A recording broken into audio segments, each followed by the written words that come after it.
Hai, halo sahabat pecinta catur, selamat datang kembali di Catur Talk Indonesia. Dan ini juga requestan teman-teman untuk menunjukkan permainan dari pecatur Indonesia. Dan kebetulan menghadapi mantan sang juara nomor 1 dunia saat ini, Magnus Carlsen, pada event Title Cup atau Title Tuesday 2024 menghadapi International Master Joseph Theophilus Tahir.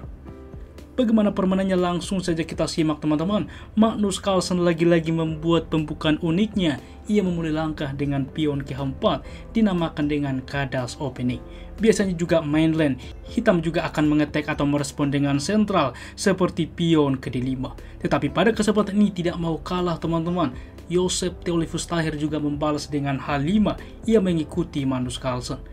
Pion ke-4 saat ini biasanya juga dipilih, pernah dimainkan juga di masa lalu, yaitu dengan pion ke C5. Tetapi pada kesempatan ini pion ke C6 dipilih, maka ini adalah langkah novelty. Sehingga setelah langkah kedua ini teman-teman, kita memiliki partai yang baru dan direspon C4, karena memang tujuan dari hitam akan memainkan pion ke D5. Dan betul saja, di sini juga hitam atau Theophilus Tahir memilih dengan pion ke D5. Maka pion E menerima terlebih dahulu, pion C menerima dan tidak langsung diterima teman-teman, karena juga langsung mengaktifkan menteri, tetapi juga langsung membuka sentral dengan D4, mengaktifkan juga dua gajahnya ke depan. Kuda ke F6 berlanjut pengembangan, kuda ke C3 dari Magnus Carlsen juga mengetek sentral, dan E6 menambah support terhadap sentral, membuka juga tentunya diagonal gajah. Berlanjut kuda ke F3 dan gajah ke E7 mempersolid juga ke depan kuda, mempersiapkan juga rokade. Bagaimana Magnus Carlsen merespon? Ia melanjutkan dengan gajah ke D3. Maka pion ke B6 mempersiapkan fianchetto. Apa yang terjadi jika pion menerima pion, supaya juga tentunya sebuah opsi di mana juga memberikan juga tempo di mana gajah bergerak dua kali dalam satu arah. A6 baru dimainkan, mengaktifkan pion ke depan mengusir gajah, membuka diagonal gajah, fianchetto ke depan, dan ini adalah sebuah pilihan. Tetapi pada kesempatan ini terlebih dahulu langsung dimainkan B6, maka pion C memukul pion D, kuda menerima, dan kuda ke E5 sentralisasi kuda. Gajah ke B7 fokus rencana, dan menteri ke F3 langsung juga mengaktifkan, dan percaya atau tidak mengancam juga skakmat memukul pion lemah F7. Maka gajah ke F6 mencegah tentunya. Lagi-lagi langkah unik yang dimainkan Magnus Carlsen. Coba teman-teman, kira-kira apa langkah unik yang bisa dimainkan untuk tetap fokus mengetek juga, apalagi ini pada permainan blitz. Selamat tentunya gajah ke G5, dan ini yang dimainkan dengan ide apabila terburu-buru menerima gajah, tentunya menteri memukul pion F7 langsung skakmat ya. Oleh sebab itulah di sini Theophilus Tahir langsung juga menteri ke E7 mensupport juga pion ke depan supaya gajah bisa memukul gajah. Berlanjut gajah ke-4 saat ini lagi-lagi mengancam kuda, dan istilah posisi kritikal kuda ke-6 dipilih, memang juga membuka ke depan juga benteng untuk mensupport kuda. Akan tetapi ini kesalahan teman-teman, tetapi langsung juga rokade dari Magnus. Sebelumnya di dalam posisi seperti ini apa yang bisa dimainkan? Gajah memukul gajah sudah pilihan, pion menerima, kuda baru ke D7 teman-teman. Karena apa? Di sini juga langsung mengetek kuda, walaupun tentunya di sini bahwa pion melaju ke depan, tetapi menteri cukup solid untuk mensupport pion F7. Semisal G6 saat ini, maka kuda mukul kuda langsung juga mengurangi ada threat terhadap pion F7.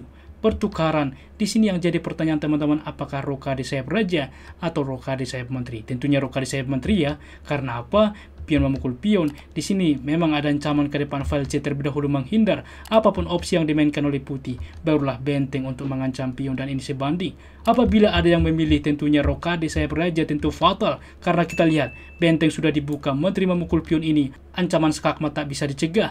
Apapun opsi yang dimainkan menerima pion, maka dilakukan skak raja berpindah, maka gajah memukul pion adalah skakmat. Kita lihat the power of yang ada pion sentral E5 ini.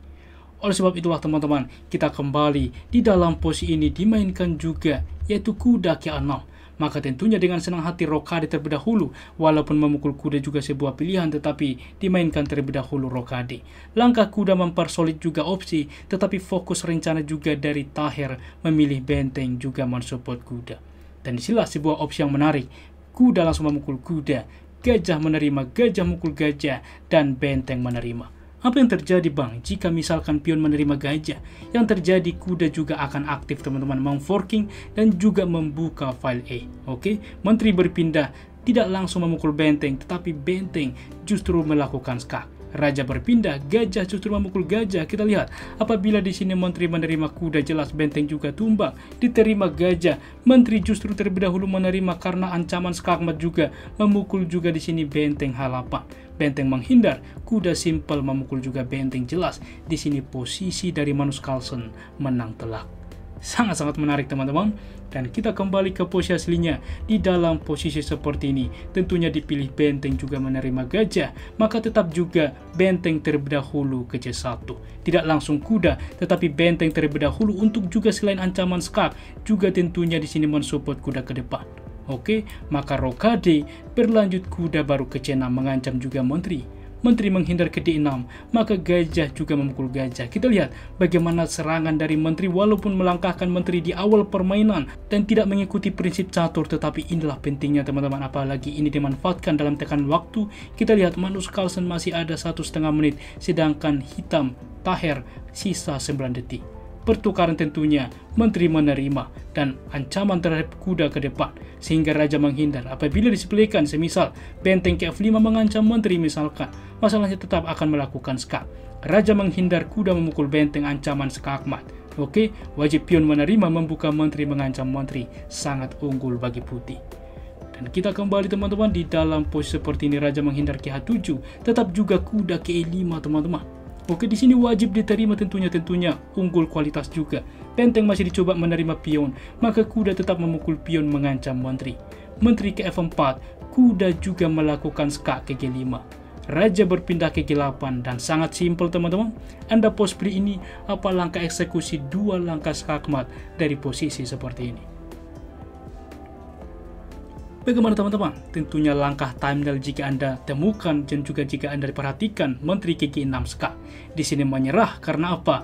Raja berpindah satu-satunya ke H8 membawa menteri ke H7 adalah skakmat.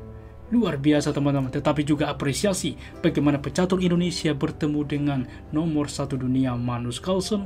Berikut adalah tingkat akurasinya. Ulasan permain dari komputer menunjukkan bahwa tingkat akurasi dari Grandmaster Magnus Carlsen 91% dan International Master Josep Teofilus Taher 72,3%. Demikian ulasan catur hari ini. Jika suka, please like, komen, dan juga subscribe yang membuat kami semakin bersemangat lagi di dalam mengupdate konten catur menarik lainnya. Apabila ada saran ke depan dan juga request kembali teman-teman, jangan ragu tuliskan di kolom komentar dan kami akan berusaha membuat requestan dari Anda. Salam Catur Talk Indonesia, sampai jumpa di video berikutnya. Keep sharing and keep loving. Bye-bye.